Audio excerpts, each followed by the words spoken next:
我係一個 I 人，我經常都諗我適唔適合做呢一行，因為好似社牛 E 人會上升得更快，尤其當做咗嘢幾年之後，會發覺有關係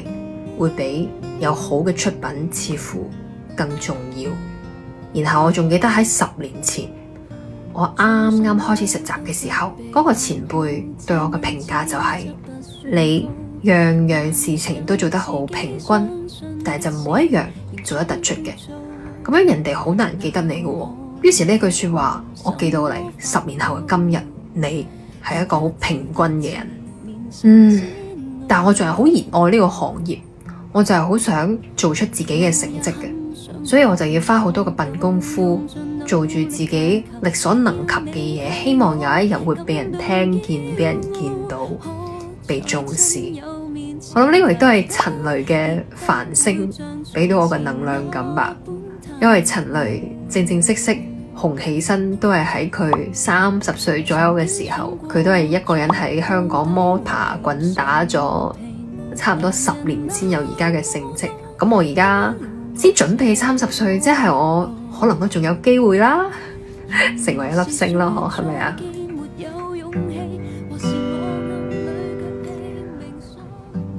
做什麼都不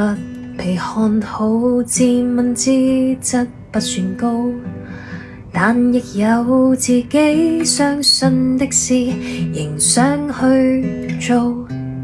哪個可以給我什麼法寶，能一笑得志免受煎熬？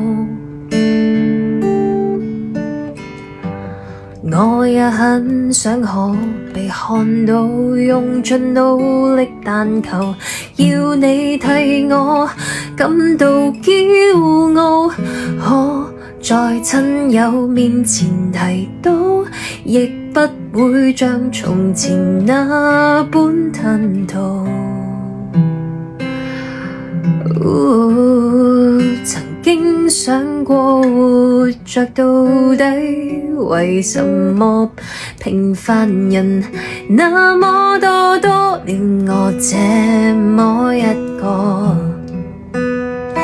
然而是說再見沒有勇氣，或是我暗裏卻拼命相信。誰都可發光，只要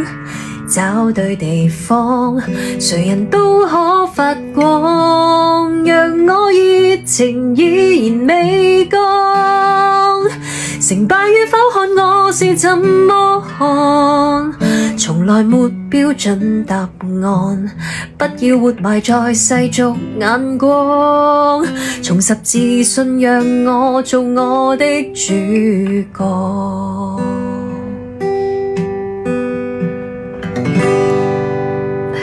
哎呀，拍到盞燈就快冇電啦，自己俾自己光啦，呢個就係繁星啦。